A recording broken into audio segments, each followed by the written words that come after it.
What's up guys? Something a little different today. Normally I wouldn't really do a speculation video like this, but most of the people that I have seen do them are PvE players, apart from Asdacross, and he's a console guy, so I thought I'd give you the kind of PC PvP perspective of stuff. People also seem to really like videos like this for some reason. I don't entirely understand why, but okay. So, we'll watch the trailer together. I'll stop at the relevant points, etc. You know the drill. You've probably watched a video like this before, so let's get into it. So just briefly right here, we can see that it looks like we're going to get a new sniper, new fusion rifle, new LMG. A new mystery awaits you, Guardian. Welcome to the season of... Alongside this new shotgun, here we see the exotic helmet Astrocyte Verse from D1. This helmet used to give a temporary increase to recovery on blink. So due to the wording of that, it's extremely unlikely that it would give you instant health regen on your blink or a chunk of health or anything of that sort, but this might end up being a half-decent option in terms of Warlock Disengage, though you already have strong options in terms of Controverse and Transversive Steps. Opulence. What will you find in the Emperor's lost vaults? Treasure hunts will lead you to powerful weapons and armor. Hold up. Is that what I think it is?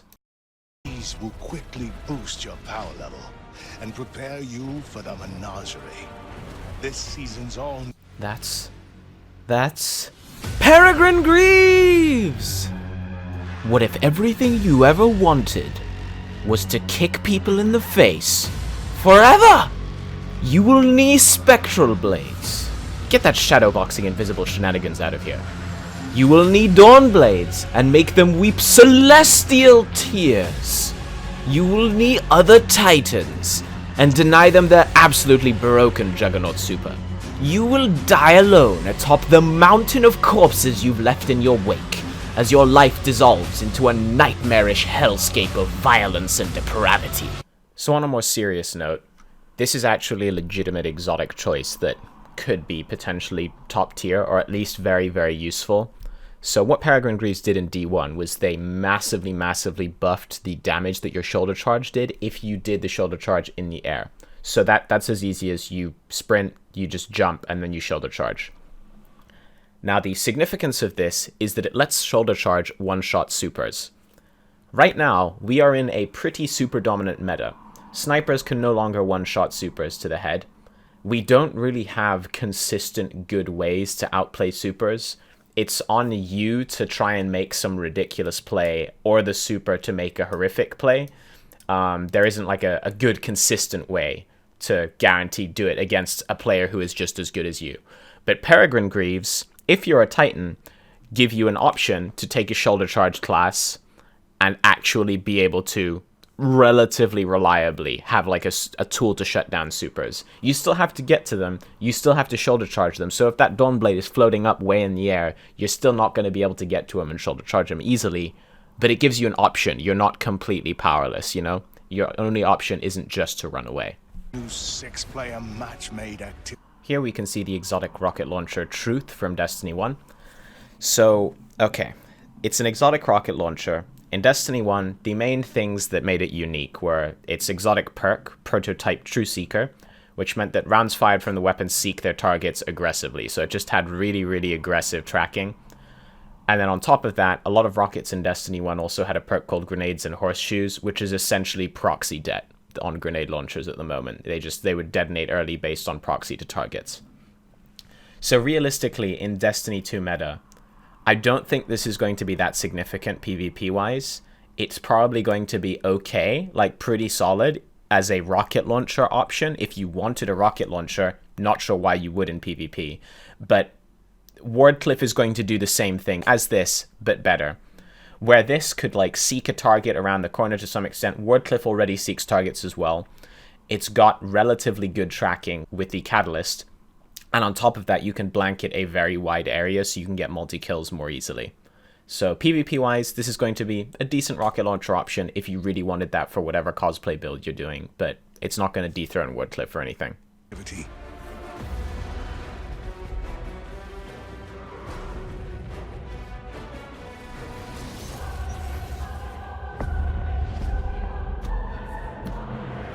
This is not Hawkmoon. It's using the kind of base Eyasluna Hawkmoon model, but even then, Eyasluna, as far as I know, was a 140. 140s aren't great in the current meta, barring Ace of Spades, just because Ace has every perk that could possibly be stacked on an Under the Sun kind of thing. This weapon looks consistent with the other raid weapons that they've shown, so it's probably just the new raid hand cannon, so don't get too excited.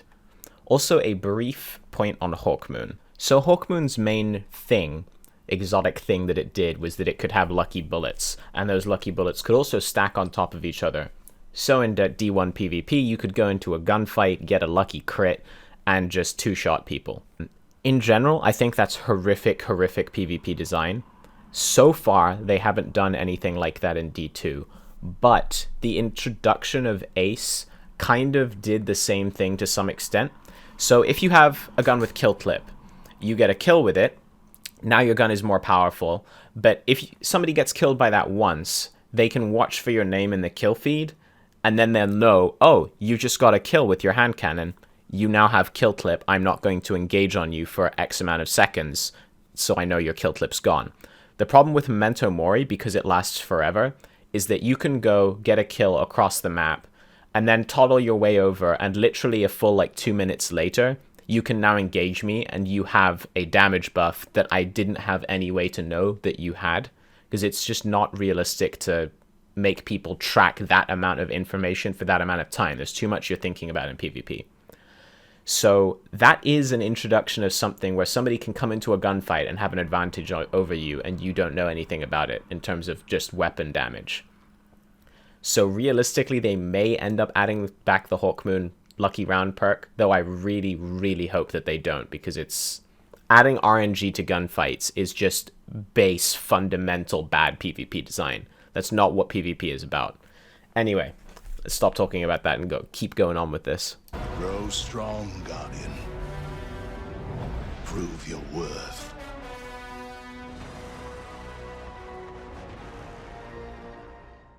So going through the Season of Opulence page, the first thing that's somewhat significant is that the new Menagerie activity is apparently going to let you choose what pieces of gear you get from it, and that's going to allow you to target farm armor pieces and potentially get god rolls a lot easier than we currently can. That's good for PvP because you want to be able to get the gear that you need. You don't want to be disadvantaged because your RNG is bad. Next up is the stuff that we see here. So we've got an SMG, we've got a sniper, we've got a shotgun, a sidearm, fusion rifle, hand cannon. We've got 2 swords, which potentially suggests that one of them is exotic. But either way, they're swords, so they're unlikely to be particularly relevant in PvP. The main things of note here are in that top middle row. So we've got the Truth Rocket Launcher that we've been over already. We have something that looks a lot like the first curse from D1, just an absolutely massive hand cannon.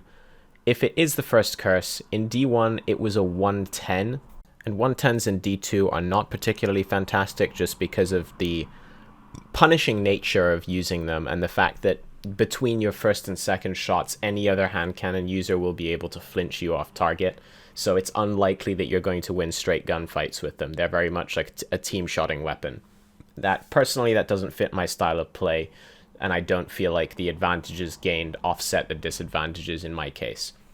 The first curse's exotic perk was that the first precision kill of the magazine would completely refill it. Now, one of the main problems with 110s is that they have disgustingly long reloads, so this does actually take away one of the main issues that you do have when you're running a 110, because normally you need like a hunter dodge or something, or that thing takes years to reload. So a potentially meh 110 if that's what you're into. Secondly, we have Khepri's Sting over there on the right. Now this one is slightly more significant. These are Hunter Gauntlets, and they're exotic perks so that you gain invisibility after crouching in place for a short amount of time. They also give you a damage buff when you melee attack an enemy from behind while invisible. It's 4 times damage buff, and melee attacks also apply a DOT. Secondly, they also decreased your melee attack cooldown time. So of course we can't be sure exactly how these are going to be implemented into D2, but even just gaining invisibility after crouching in place for a little while could potentially be quite strong. So for one, it depends on how long you have to crouch there. I would guess it would be something like 3 seconds. And how long the invisibility lasts for, but this is this is really, really strong. Invisibility is a strong perk, especially if you're a sniper. It can be legitimately difficult to see a sniper at long range when they're invisible, just because all you can see is the red scope glint, and even then, you might see the red scope glint, but you're not 100% sure of exactly where their head is to try and headshot them. So this is a seemingly pretty decent looking exotic. I don't have anyone on right now, so I can't go and test super melee damage, but potentially that 4 times damage could one-shot a super from behind as well. So this could be a pretty decent exotic, and you could probably make it pretty silly if you paired it with a Night Stalker, or if you paired it with a Flawless Execution. Like that could potentially just be disgusting. You've got Khepri Sting to get you your first easy headshot kill, and then you can just chain from there. Brief side note, this hand cannon is absolutely beautiful. From the looks of it, it looks like it would be a 150 or a 180, and it kind of looks like Thorn. I'm assuming this is probably going to be whatever Rose was meant to be, and yeah. Other than that, can't really say anything about it. Finally, we get to pinnacle weapons. So first up, we got the Gambit Bow, Hush. Hip-fired precision shots give a massive draw speed bonus. We don't know how big that draw speed bonus is. Also, that seems like a really, really horrific perk for console. On PC, bows actually feel quite good to hip-fire. Most weapons don't, but bows do. Like, it's legitimately about 50-50 on whether I hip-fire them or ADS them. I hip-fire them a lot. But even then, I feel like it really depends how long that buff lasts for. If it lasts for a while, it could be potentially pretty good. You get one hip-fire precision hit, and then you can instantly follow up and body them, resulting in a probably pretty fast 2-tap kill. And if it lasts for a while after that, potentially you could go and chain it with other people. But it seems meh, we'll see. Some vague potential there. Next up, we've got the Wendigo GL3 grenade launcher, with Orbs of Light increasing blast radius and damage. This doesn't seem particularly relevant for PvP. I'm guessing because this is a PvE weapon, it comes from the Vanguard, it's most likely going to have spike nades and be focused on boss DPS. If it did have proxy nades, it could potentially be just a better Edge Transit or play of the game. Currently, Edge Transit kind of is the king of grenade launchers just because it has the highest blast radius, so it's the most consistent in terms of using proxy det, but we'll see. And finally, the Revoker, the one you've all been waiting for. So missed shots are returned to the magazine after a short duration. This is a dangerous, dangerous perk to put on a sniper rifle. So for one, realistically at this point, I feel like snipers are in a pretty decent spot. If you put in some time investment and get half decent with them, they are a very, very solid weapon choice. This perk, for one, is weird as a Crucible Pinnacle perk because it's essentially rewarding you for being inaccurate. Like it's giving you a bonus on missed shots. There's no benefit if you hit your shots. That being said, it is difficult to come up with a balanced sniper perk. Like, I think the most relevant one at the moment would be a sniper that does an insane amount of headshot damage, so you can one-shot supers with it. But we want them to just increase the adaptive and aggressive sniper base damage so they can one-shot supers anyway. That would be the most effective thing to do there. The potential for this sniper is that you could play very, very passive with it. So there's two sides to it. You could play very, very passive with it and just go for picks again and again and again, play way, way, way back throughout, say, a round of comp, and that's the potentially really bad thing that it could introduce to the meta, just really, really passive sniper laning. On the other hand, because you get your missed shots returned to you after a little while, it does also allow you to make much, much more aggressive plays and try and go for more and more ridiculous flicks. And if you miss, it's not really an issue because you're going to get your ammo back. So with another thing is that the short duration term that they've used there probably means within 10 seconds. This thing could potentially be really, really strong. If it's most likely going to be an energy. If it is an energy and it has a decent scope and it's got snapshot, it just by default becomes the best in slot snipe in the game. Just in terms of base level info that we can see, it looks like it's got an ambush sight. Alongside that, it also uses the model of a blue sniper in the game already. Just to give you a bit of an idea on what different sniper scopes look like and how they handle, we're going to go through a few of them here. So we've got Supremacy. That's what that looks like at zoom levels. Twilight Oath. Now we'll look at an Aachen and a Damietta. So both of these have an ambush sight, which is the one that is on the Revoker sniper rifle, seemingly. As you can see, higher zoom levels than the other two, but that also depends on the sniper, not just the scope on it.